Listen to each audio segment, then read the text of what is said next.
I typically like to leave a lot of time for questions and conversations during a session like this, but because of our time constraints today, I think it's going to be more of a one-way presentation. But then we hope that if you have comments or questions, we can follow up afterwards. So in the presentation today, I'm kind of combining two of my interests, or wearing two hats at the same time. One is as the principal of 7th Hill, which is my business.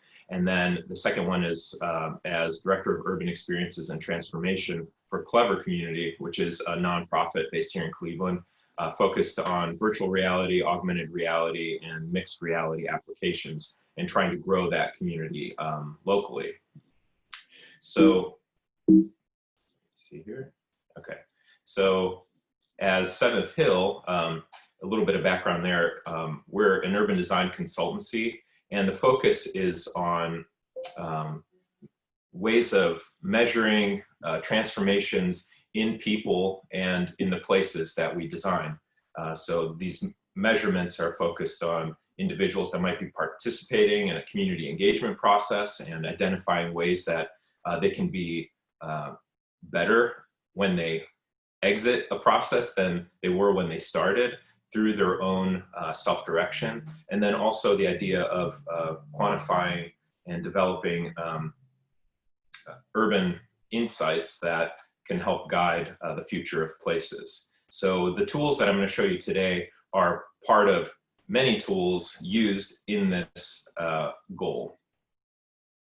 So a recap of the presentation today, just 3 quick sort of teasers of tools, and you may have lots of questions on how did that happen, or why would you really do this, or couldn't this be done in a better way? So I look forward to those comments or questions to discuss them later, but hopefully for some of you it at least kind of piques your interest in some of these tools, and then you can think about how you might apply them in your own work. So first of all, it's essentially a 360 video that I'll share, which can help replicate this idea of group tour experiences where we can't be in person right now. Second of all, using applications of augmented reality so that we can not only have that tour of a physical environment as it is existing, but we can now insert digital artifacts of either what could be in the future so that we can assess them together as a group, or the digital artifact, the visualization might in and of itself be the end goal. The visual element might be a piece of public art that we want people to interact with on their mobile phone, and it's not intended to just be a placeholder for something that will be built physically in the future. And then lastly, a couple examples where you can apply these cool things and actually make some money on them. And I know in particular for arts organizations, cultural organizations, historical places that are currently unable to either allow people inside the building or have a severe limitation on the number of people allowed to enter, this might be of interest to you. Okay, so with that, I'm going to try to use the arc of this project Elevate the East to help kind of situate these examples to show you why they're relevant to me and why on earth I use them. So quickly, Elevate the East is a public art planning process that I worked on for about the past 8 months with some team members on Cleveland's East Side. So I'm going to now switch over from this live presentation to some videos, video examples of what I'm talking about. So first of all, here on my website on 7th Hill Design, I'm going to show you an example of a report that we created that's essentially, I'm just going to reload it, of a typical deliverable that you would kind of see someone like myself produce. So for this public art planning process, we created a really nice report, and it has recommendations for different public art projects that can be built in the neighborhood. It has a map, it has locations identified for new public art, and let's see, this should come up soon. But here's a brief description. So this was really just to give you guys a glimpse of the report, but you can imagine it's a report document that has landscape, public art, mural, public art, sculpture, streetscape, and other elements in the report. But in order to get feedback from people, one of the tools that we used was a virtual 360 walk. The walk at this time happened before COVID, so we could be there in person. And we had this walk in a park called Otter Park within this East Side neighborhood. So about 8 of us went on the tour to better understand the neighborhood in this really beautiful park, but I also video recorded it with the 360 camera. So now I'm just gonna play this real quick so you guys can see it. So we're walking down the sidewalk,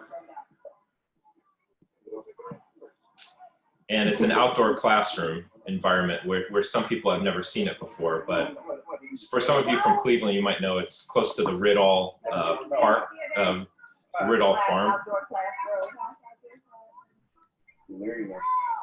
David, maybe make it full screen. Oh, sure. Okay, I think. How's that? A little better, huh? So this is an actual 360. This is an actual walking tour that happened in the park. And as I'm videotaping it, people can watch it on Facebook, and then it's also something you can post on YouTube. So now I'll show you what makes it kind of unique though. So at first I just let it play, but because it's a 360 video, you can actually scroll around on the screen and look at me, my sunburned face, while I was walking through it. You can focus on other elements in the background. So you can essentially like rerun this walk in a much more immersive way in the future. So it gives people another level beyond a typical video recording of this walk where my head determines where you look, but now it gives people the option to look in the direction they want. And the other cool thing is, instead of looking at it on just the desktop or on your phone, you could watch this with a VR headset, either as your mobile device that slides inside one of the cheap, like $15 VR headsets, and then you move your head to experience the environment, again, taking you to the next level of immersion. Or you can do it on a more high-end VR headset where it recognizes where you are in space. But I won't get into too many details about the specific hardware right now. So another example of that sort of 360 video I'll show you is of BoxSpot. So I don't know if many people are familiar with this place, but it was recently built like last year, again, within our neighborhood area. So in order to introduce more people to it, which have never seen it, we took a 360 video of the BoxSpot during a community event. So likewise, with this 360 video, now you can scroll around. You can look at me, but hopefully look at something more interesting. You know, it's audio recorded, music, so you can focus on the dancers. You can look at the space and go upstairs and explore, look out the window, and essentially choose what you want to pay attention to. And then again, rerun it multiple times if you want, and experience and focus on something new each time. So again, that's a quick view of something that we would call you know, a 360 video tour that can take the place of a guided tour in person if we're not allowed to be in a group together. Now, moving on to the next level, where you mentioned customizing or personalizing the tours with augmented reality content. This is an example from the Elevate the East report of a location that was identified for a mural. So in the report, we basically just have this wall highlighted as an ideal location to build a mural. Well, with augmented reality, now you know, I have this stained glass graphic that I'm thinking about recommending as a mural for this location in some ways, but I'm not sure how big it should be or what it looks like in the setting. So using an augmented reality application, I can take that graphic and place it on that wall and then move around in real space. So what I'm going to show you now is a quick video that I took of directly from my iPad while I was standing in the space, and then adjusting that graphic in real time. So the stained glass is kind of related to the ownership of the building. It's owned by a Baptist church. So just thinking about the idea of having some kind of stained glass geometry used as the basis of a mural here. So here I'll play this video.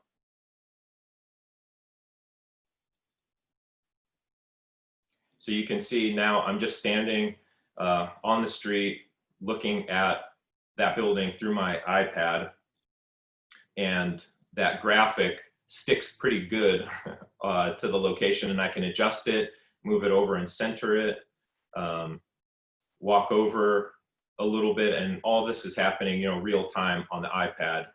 It's not something that, I have to go back to the office and adjust. So that gives you the opportunity to stream this video directly to a conversation with other people in other locations and talk about what their preference is. And that's an interesting, let's say, visual artifact that you see right there, where the column passes, and it gives it away that this is just a graphic layered up on top of your screen, because the pole should pass in front of this graphic given the depth, right?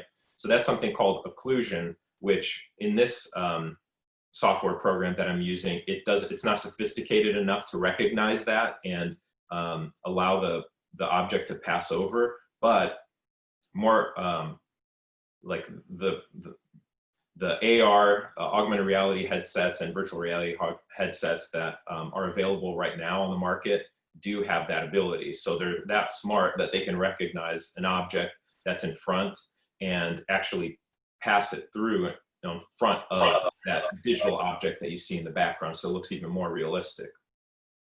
And I'll show you a couple other examples here as we kind of go forward, looking at BoxSpot.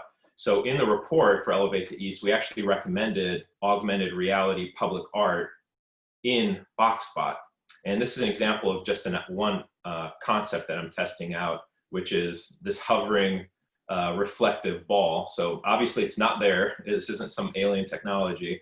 It's just a visual of this sphere that's reflective that I have on screen on my iPad as I'm looking through the camera at BoxSpot. So there's a couple applications here. One where you can test out future public art interventions, and maybe something like this would get built, of course, not just hovering probably, but connected to something, or you think of like the Cloud Gate in Chicago, but you could test it out, and the lighting engine is so sophisticated on these now that you can see the reflection of that environment mapped onto that reflective surface. And then you have another opportunity where the public art itself could be an augmented reality object. So something like this that's in motion would never be buildable, obviously, floating there, but we could have an augmented reality kinetic sculpture like this geolocated to this location, and then via an app that's part of the process, encourage the public or anyone that comes through the BoxSpot to have the app on their phone and then view these public art sculptures in that space. So when it's not programmed with actual events or presentations of some kind, you could have these augmented reality elements dispersed around the landscape, and they could change all the time and could draw attention, to visitors without the need for an actual physical object there at all. So I'm going to restart that and move on to the next one. So now we're moving on to the third phase, into the question of, okay, great, those are kind of cool, but is there any way that you can make some revenue off of this? So one example that I found really interesting that came out is the Winchester Mystery House, which some of you might be familiar with. It's in California, and it's a huge mansion that has these hidden passages and doorways, and it's super interesting. But the problem is during COVID-19, they weren't allowed to have visitors inside the building. So a significant part of their revenue was cut. So what they did was they created a virtual tour of the house using a video, a camera that can take 360 photos while also creating a digital 360 scan of an environment, thereby creating a digital model in very high resolution that can live online and that users can get access to and explore on their own. So they can move around that room entirely, they can interact with objects, sort of like Google Street View, but even more immersive and even more high resolution, and you have more control in the directions that you want to go. Essentially anywhere where you set up a camera and shoot a 360 photo series is a place where another individual can go and experience from that point of view. And then the monetization comes into play with access to this page. So, you know, we paid the $8.99, which they charge for people to get access to this immersive 360 tour. So I'll show you a little bit of this example, which I think is really, really interesting, which essentially starts now as a fly-in where you can see the big picture of that entire digital model. And now that we're inside it, on screen, I can spin around, I can look at different locations and follow these little rings on the floor, which is where the tripod was set up at one point, you know, so I can essentially become that tripod location and look from different points of view. So now I can move to the next spot and look around and even go outside and see from that point. But what's really cool about Matterport, and again, that's the company that creates the cameras and hosts these virtual environments, is that then you can tag specific locations within that model, like this one. So as I click on it, it shows up with a little bit more information and says the carriage hall entrance with a description of that location. We can go further.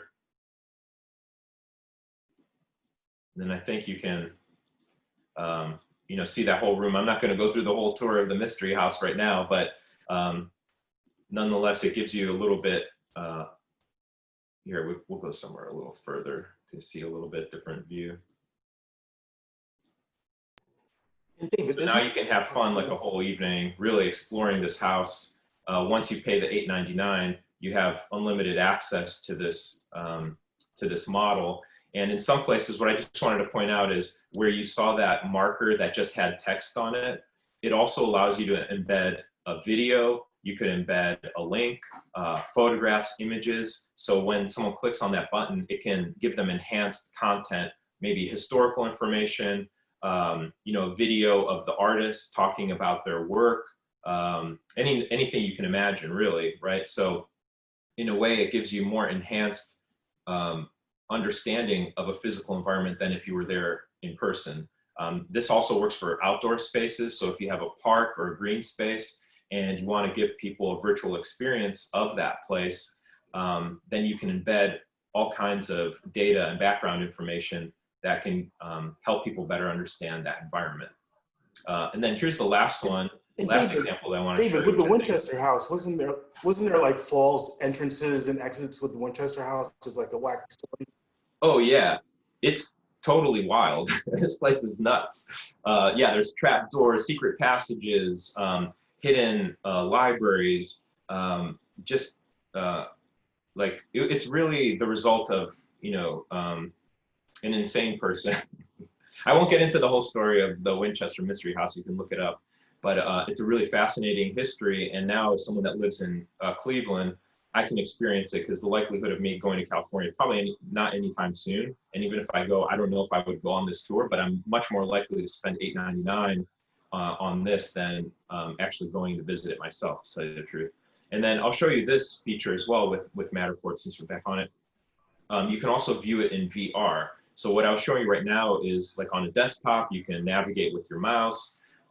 You can also look at it on a mobile phone or an iPad. But if you click on view in VR, then it allows you to connect this view to your VR headset.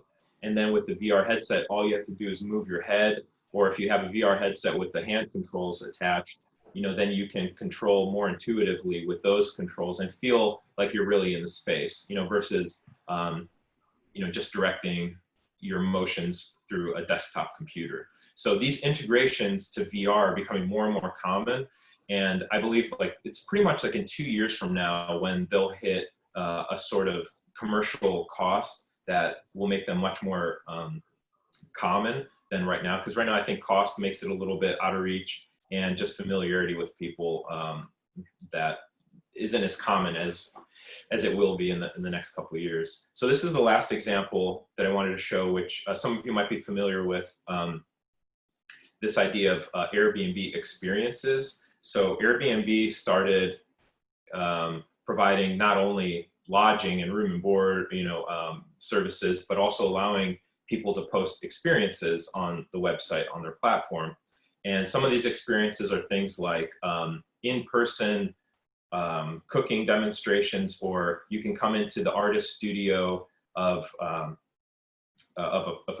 painter in a town and you pay for it. Well, again, during COVID-19, a lot of these in-person experiences were not safe. So people switched to creating virtual experiences, sometimes very similar to what they were providing in person, but now through a platform. So Airbnb uses Zoom as the platform for these virtual experiences. People create an experience offering, and they put time slots when it's available and then put a fee associated with it. And this is one that I found maybe the most interesting, which is a plague doctor in Prague that gives people a tour of Prague as if he was a plague doctor. So he's dressed in the kind of famous hooked nose mask that was intended at the time to be stuffed with material to prevent the doctor from getting the plague. But I'm going to show you a quick video of how he transformed his in-person experience into a virtual experience. We are here on the Charles Bridge, the famous one. This is a very exceptional situation that you don't see anyone on this bridge. We are going towards this big tower there. Then we can explore the city of Prague. And we will visit some of the most important sites, but also some hidden spots, some hidden gems of Prague you might not easily find on the maps. So that's an example I really thought was cool, where he took video of himself going on this tour that he used to take with groups of 20 people, but now he just inserts that video as one stream into a live Zoom call with about 8 to 10 participants. So he narrates the video tour with music and interesting audio, creating a unique type of experience that's completely virtual now. So as you can see with that example, it kind of combines a few things, the video of a virtual experience, not necessarily 360 in his case, but very well could be a 360 video. In combining that with enhanced content, it could be augmented reality like the example in the Matterport tour, or it's simply, the idea of combining a media stream that's pre-recorded with live narration, so you get the best of both worlds, a live engagement with enhanced content. All right, so that's about it. I'm happy to share these pages with you that have the direct links to these different videos if you're interested. And again, here's my contact information if you're interested in following up or follow up with Nelson and get in touch. Thank you. Thank you all so much for the time. We will share the slide deck. And if you are interested, follow up with David or myself, and we'll host a longer conversation for more dialogue. So thank you for your engagement. Stay tuned for more.